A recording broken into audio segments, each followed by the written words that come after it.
Everyone, welcome to today's show. Really excited because I'm tired of paying taxes.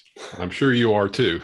And this guy is going to help us minimize our tax. I'm not going to say not pay taxes, but he's going to help us, give us some ways to help minimize to pay taxes. Mr. Keith Blackborg. Keith, appreciate you joining me today. Thanks for having me on, Jeff. And who doesn't want to cut their tax bill? Taxes are the biggest bill you're going to pay over the course of your lifetime. So whatever we can do to cut that down a little bit and maybe even make a little bit of money and more wealth feels like a good thing to me. Most of us, we have an accountant. Well, hopefully we have an accountant, but I would probably say 99.5% of us, all of our accountants do our taxes. Hey, this is what you made, this is what you owe, and that's it. But I'm really excited to talk to you today because, yeah, you do that as well, but you're more on the planning, the strategy, that what can we do in the future.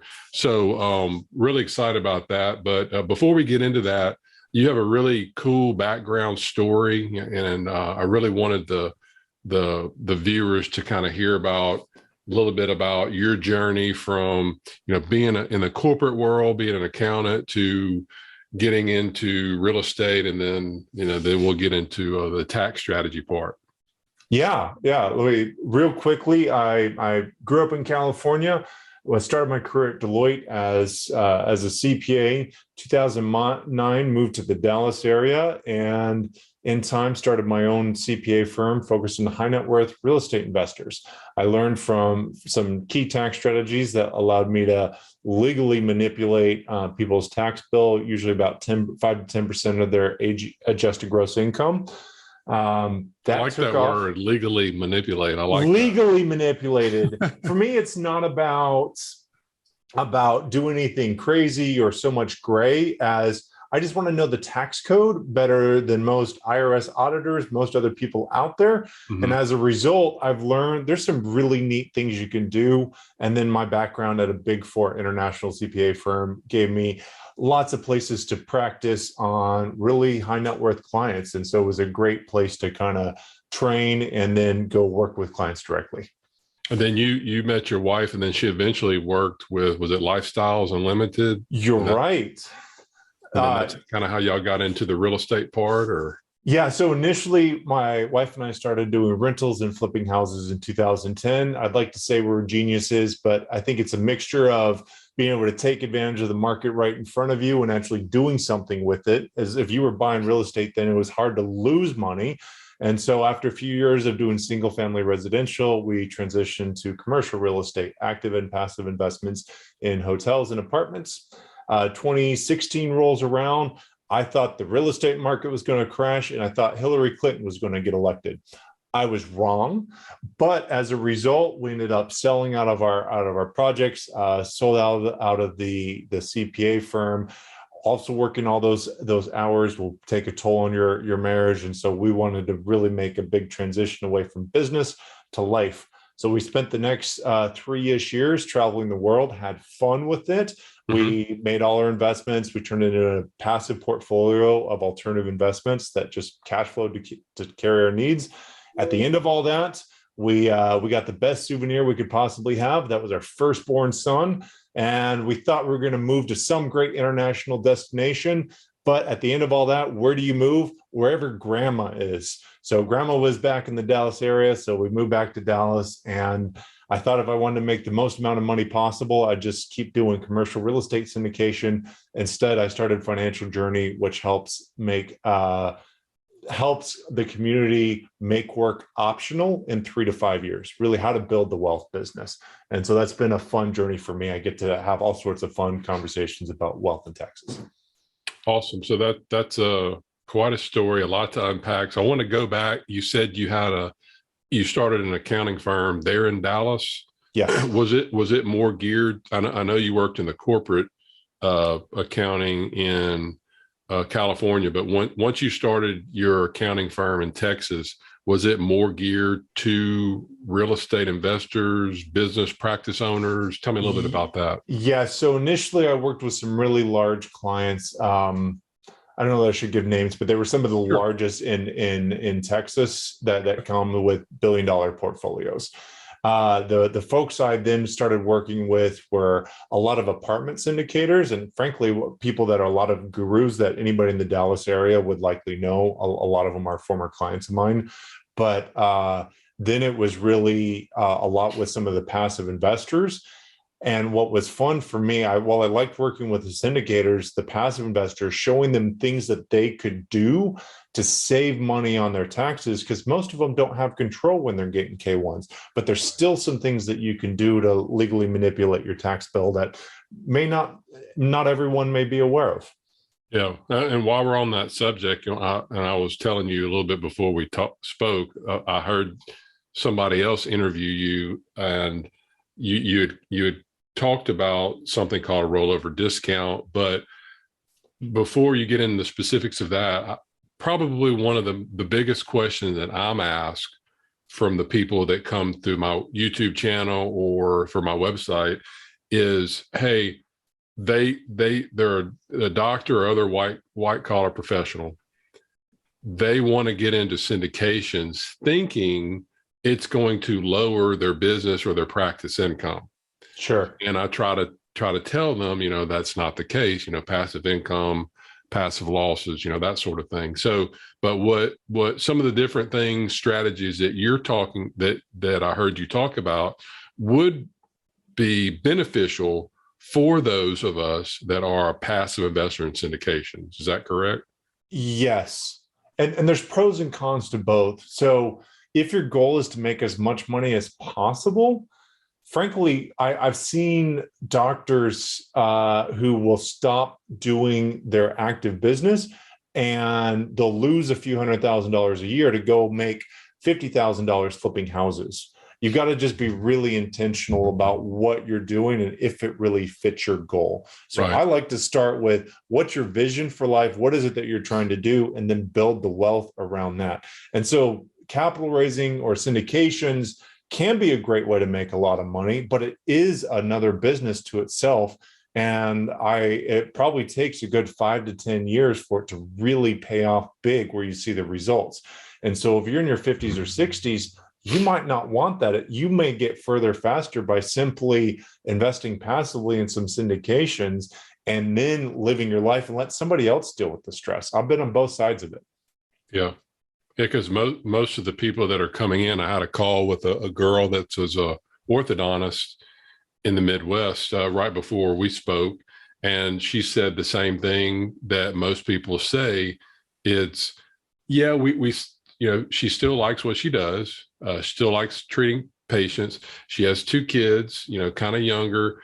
So she wanted the ability to be able to cut back whenever she wanted, whenever she could, not necessarily to retire earlier. If she can, that's great, but to cut back the hours to give her options, Yes. So that's, it's kind of that work-life balance is what they're looking for. And so when I'm working with people, it's about making work optional. I've learned that people don't necessarily want retirement, especially if they're below 60, 65. Mm-hmm. And so as a result, often what we're doing is work optional in 3 to 5 years is we're taking an existing business and either one, how do we turn it into a lifestyle business where you're maybe only working a couple of days a week, 15 to 25 hours, something that you like.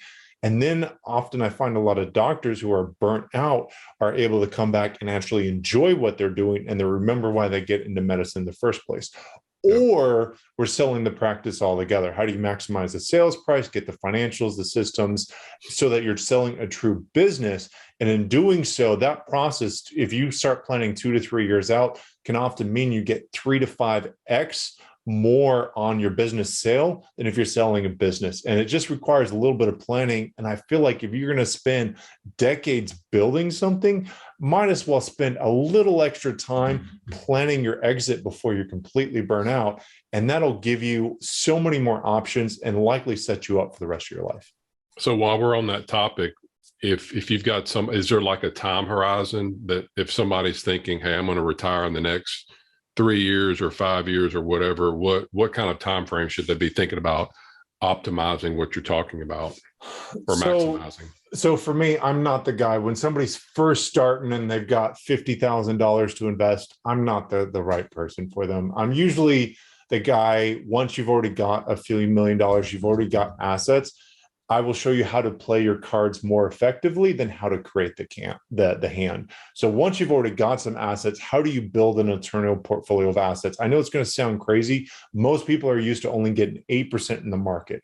I see deals all the time, and I'll say 15 to 20% internal rate of return, but I've got deals way higher than that. And I don't think they're that risky. They're not that risky. It's about knowing where to go. Your average stockbroker, they're there to sell you products. That's typically how they make their money.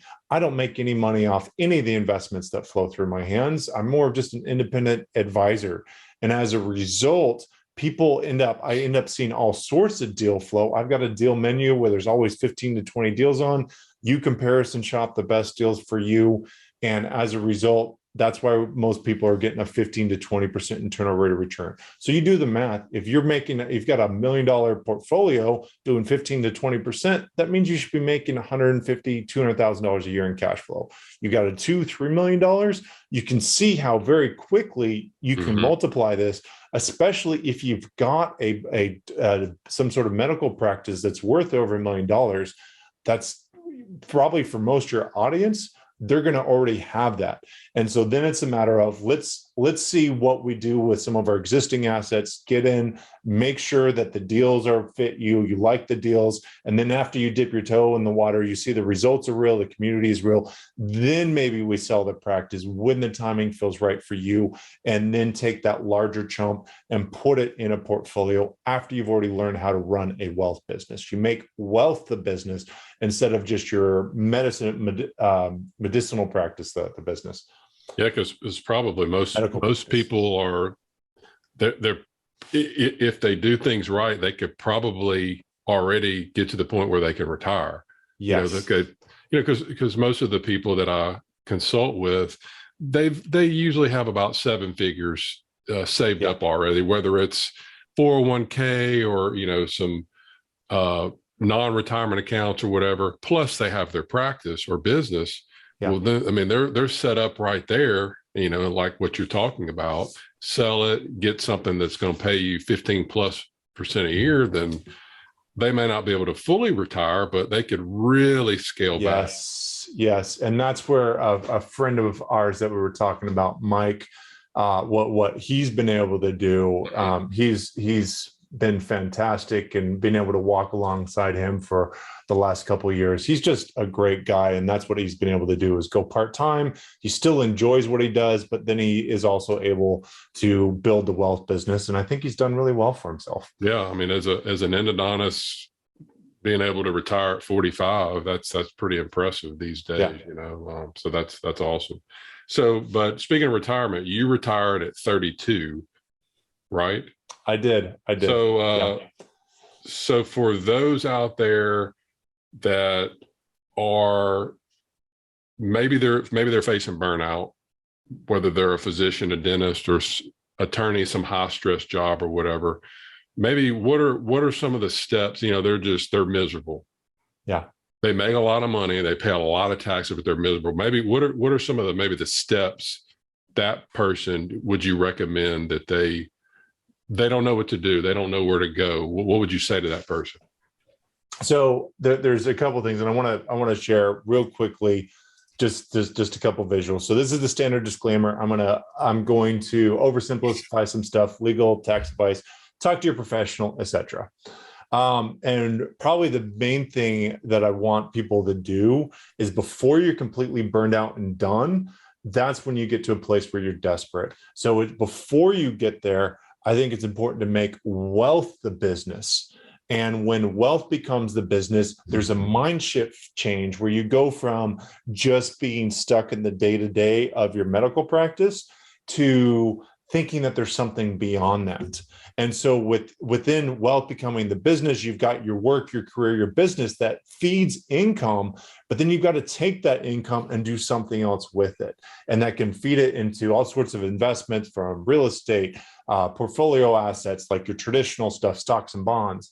and then also recognizing that your finances, your lifestyle, your giving all fits in as part of that. And so to bring it back to your question, I think it's about finding meaning or finding impact, figuring out what your life vision is, and then going towards that. So when you've got impact, the longer hours often don't seem to burn you out so much. It's usually when you're stuck in the day-to-day and you don't see a way out, even though something may have started as your passion, anybody can burn out with enough time. And so even having a retreat, getting away for a moment, and just reassessing what you really want, likely with a significant other, can really bring perspective and life back to what you enjoy. Yeah, because many times I'll hear people that are, there's dentists in my area that are in their 70s and 80s still working. Yeah. And most of them are working because they say, what else am I going to do? And I hate that people get to that point. That's all they've done. That's all they know. Now, I love to work, but, life's too short for me to do the same thing your whole life. I like to do different things. And I'm so glad now because, my goal is 5 years or less, hopefully less, I can exit my practice to do what I'm doing now full time, educating people about real estate, financial freedom. So I'm actually retiring to something. So I really encourage people to, like you said, to find that meaning or purpose, whatever drives you, whether it's going to coach a little league or volunteer or start a mission or, work with your church or whatever, make that what you're retiring to. Yes. So you stay active and, that sort of thing. Right. And so I absolutely agree with that. So just to echo that sentiment, don't run from something, run to something. And once you're running to something, you know what that looks like, then you can start to see a life beyond your medical practice. So what are your thoughts about wealth, health, and happiness? What are your kind of thoughts about that? I like those. Yeah, no, I hear you. The wealth itself can't be the end all objective. We're all going to die unless you and your community has found the elixir of life and is not going to die. Your doctors, you guys would know better than anybody else. But with that in mind, I think the wealth is simply a tool for what you want to do. That's why it's more important to get clear on your vision. And if you're not sure what that is, we need to be in a place where we can start trying some things out, whether that's you giving some of your time, whether it's you spending time with family, reconnecting with an old hobby, traveling, whatever it is you think you might do. Sometimes it can be fun just to explore and give yourself permission to go on that journey. And then in time, once we get clear about where you're going, then we can reverse engineer the wealth that is necessary to get you there. Yeah, because I got an email, I think it was a Tuesday in March of 2020 from our state board of dentistry, basically stating 2 days from now, you're going to shut your practice down and we'll let you know when you can open it back up. And that was definitely some scary times. I went on to some Dental Town. That's probably one of the biggest online dental forum, dentaltown.com. And you start reading, after a while, people are freaking out. They had all this debt and couldn't pay for it. And they were saying things like, I'm never going to use a credit card again. I'm always going to pay cash for my cars and making all these statements.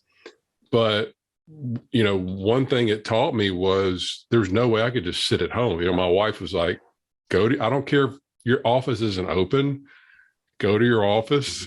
And she basically kicked me out of the house, but I would come here and I would, write articles. And at the time I didn't have this YouTube channel, but I was, writing articles. I just enjoyed doing it. It really, that really showed me there that I was really excited about retiring to something. So, having that purpose, having that, we all are so focused on building wealth, but again, if you don't have your health and happiness and joy and what's the point? Yeah. And I also want to distinguish, for me, joy is a little different than happiness. Happiness can kind of flow with the times, but joy, it's easier said than done, but I would like to believe I could have joy in prison in any way I am. And so finding some purpose in my work and finding something beyond myself is what really brings joy. And the wealth at this point, if I were to have an extra $1 million at some point, I don't need the quartz countertops. I've already got this or I've got that. I don't need more. I feel like I have something most people don't have, and that's enough. And that's where I feel I'm able to find joy in a lot of what I can do. And then if I get more, then it's, what do I want to do with it? How can I help? Some of it I'm going to spend and enjoy with my family. Other things I might give and help other people out with that. And some of it I'm going to reinvest. I never like to tell people how to spend their money, but I do want you to be intentional with it. Absolutely. Want to shift gears a little bit and talk about, and you talked about some different investments that could potentially pay 15, 20% or whatever. What are some of the that you recommend or that you think are some of the best investment opportunities out there for, the accredited investor, the busy professional that doesn't want to spend time, whether it be real estate or whatever, they don't want to take time away from their business or practice or their family, yet they want to build some serious wealth so they could potentially retire early or cut back. What would you recommend investment opportunities? So just talking different investment niches. One, I've made my money in real estate. I think I'm always going to like real estate. There's all sorts of ways you can leverage it. You got great tax benefits. You've got, you can use debt financing. There's all sorts of ways to help. And so just kind of talking through some of the markets, I think apartments are probably near the end of their life cycle. I think there's always going to be a market for people buying in, but the people I invest in are vertically integrated, meaning they've got their own construction company, only property management company. They import materials direct from China. All of that creates efficiencies, and those are the ones to survive. And so I'm hesitant to invest too much more in multifamily, and that's where I'm shifting away from. I do like self-storage. I think they're probably in the middle of their cycle, and so I think self-storage is another place I'd like to invest. Industrial is popular right now. I think that's a growing space, especially as we get out of some of our we're doing more back at home. We're still using less office space. Speaking of office space, I love conversions. So I love converting possibly old retail locations, some to self-storage, or taking office buildings. One of the deals I invested in took the Rockefeller building down in Cleveland, Ohio, and turned a lot of it into apartments, still left some office, still left some retail. So I think conversions are really doing well. Another client of mine did hotel to apartment conversions, and he'd say he's 10x'd his net worth in 3 years as a result of making that shift and doing extreme value add. Outside of real estate, I love oil and gas, but specifically reworking oil and gas wells. So what I liked about real estate is the rehab. Some ground up construction is good, but it might be a little risky knowing that we're likely going into recession. So what I like about oil and gas is taking existing wells that are dilapidated and reworking them into something that's really efficient. There's a lot of big oil companies that are going more ESG, environmentally, socially responsible, and friendly governance, corporate governance. So they're pulling out of oil, but we still need a lot of oil. And so I think there's a ton of snakes in the oil industry, but there's a few guys I've just learned that I've done deals with before that have done really well. And they project 50 to 60% internal rate of return. I know that just sounds crazy for most people, but I've gotten it, and I know the guys that are doing it. Their capital raises fill up super fast. They've got a great capital, but knowing who those guys are and kind of pre-vetting them, I think makes a world of difference. So anything that I can use hard assets on, and frankly, if I can get low interest fixed rate debt at like 3% and inflation's earning 8%, I feel like that's just another way to make money. Yeah, they're actually paying us to borrow money. You're right. Essence, you know? You're right. but it needs to be locked in or something, because I've also been through most of the guys that lost money in the 2009 crisis had lines of credit or something that called due, and that's where debt can be really risky. So Yeah. anytime you're using debt, having strong cash reserves and other things like that to help mitigate that risk is really important. I actually had an article today published about ways that we can surround ourselves with good people to continue to grow. And I know that you have from other people that have been in your coaching groups and mastermind your financial journey. So tell us a little bit about that and what's involved, what people can learn about, and then if they are interested in learning more about it, how do they do that? Sure.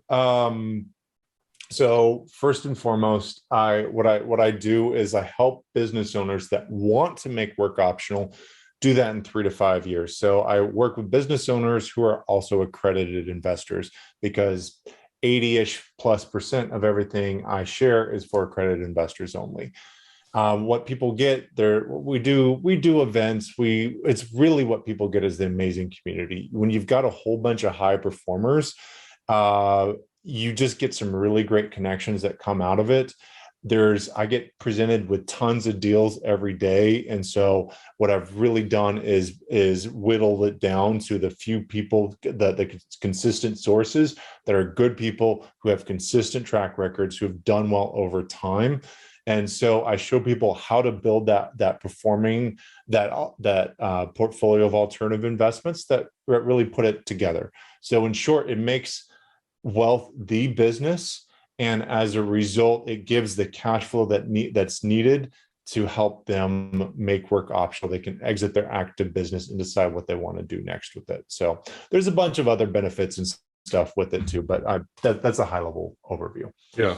And how do they find out more about that? You can reach me. I'll just give my personal email if you're cool with it. Keith@financialjourney.life. Either myself or my team would be happy to chat with you. You can read my story, financialjourney.life. And then I also wanted to ask you if you wanted me just to cover controlled rollover discounts. That was one neat tax strategy, because you mentioned that at the beginning. Yeah, for sure. And we'll put your email address in the link below this video. But yeah, I had mentioned before we spoke that I was really interested in learning about a specific strategy that passive investors can use that really, I'd never heard of that before when they're investing in syndication. Can you tell us a little bit more about that rollover discount? Yeah. So I'm going to focus in on one thing. There's a whole bunch of different things you can do, but I know we've only, I don't think your audience can sit around for the next 20 hours. So we're going to whittle it down. So strategic rollovers. Probably this is best illustrated through an example. So I'm guessing your audience knows what an IRA or 401k is, really just a retirement account. You also likely know the difference between traditional and Roth account funds. Traditional funds are pre-tax money where you got a discount to put it in there, but you're going to pay taxes whenever you withdraw it. Roth is post-tax money, meaning you did not get a discount to put the money in there, but you're never having to pay taxes again when you do distributions. So often people reach their 50s and 60s and they're like, do I roll over? Is it worth it? Because I'm going to have to pay taxes on the rollover from a traditional to a Roth account. And for clarification, both 401ks and IRAs can be traditional and Roth, and they can be self-directed, meaning you've got full ownership of what you invest in, not only stocks and bonds, but real estate, oil and gas, startups, any number of things. So here's what a strategic rollover is. Let's say I'm investing $100,000 in an apartment complex.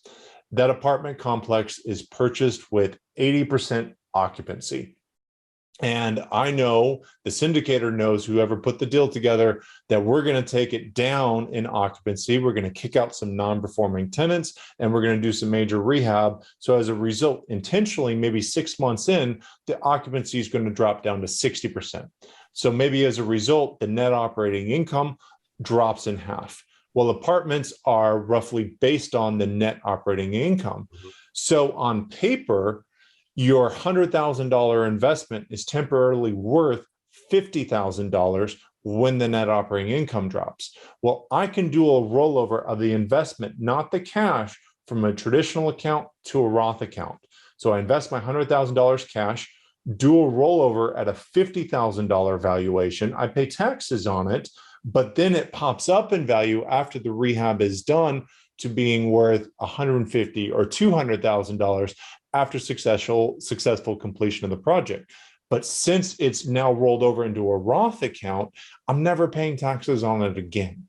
And so these are some of my favorite deals. The deal's got to make sense for it, but I've done these before where we've been able to get an 80% discount. There's different ways to stack these rollovers. Think of, if your audience has ever heard of a family limited partnership, how assets within that, like for estate planning, can be valued at extreme discounts. It's the same concept, but applied to rollovers from traditional accounts to Roth accounts. But that would only be for if the NOI is going to go down. Correct. Well, there's the other ways, like I mentioned, other ways, there's controlled discounts. So meaning I give you my dollar, Jeff, you've got my dollar.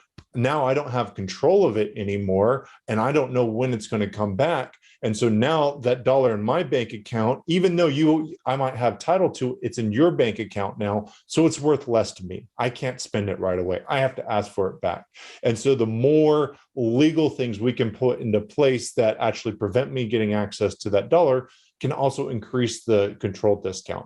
So there's a way to stack the discounts. And that's where like estate attorneys will be real familiar on how to do some of this discounting. Excellent.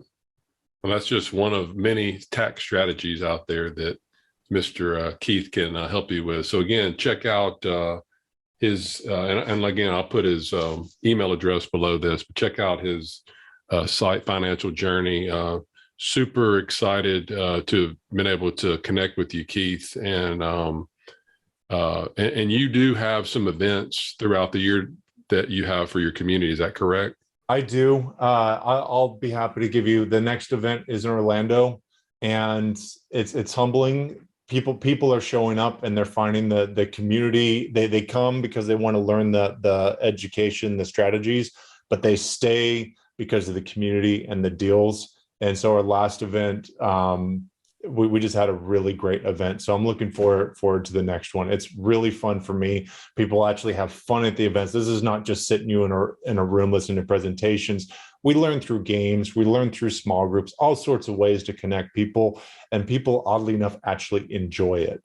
So yeah, so we did in Orlando. I've got young kids, and I try and do things in neat places that people would also want to bring their family to. Awesome. And again, I'll put the link to your website as well below this video so they can check it out, learn a little bit more about your story, events, that sort of thing. So happy to do that for you.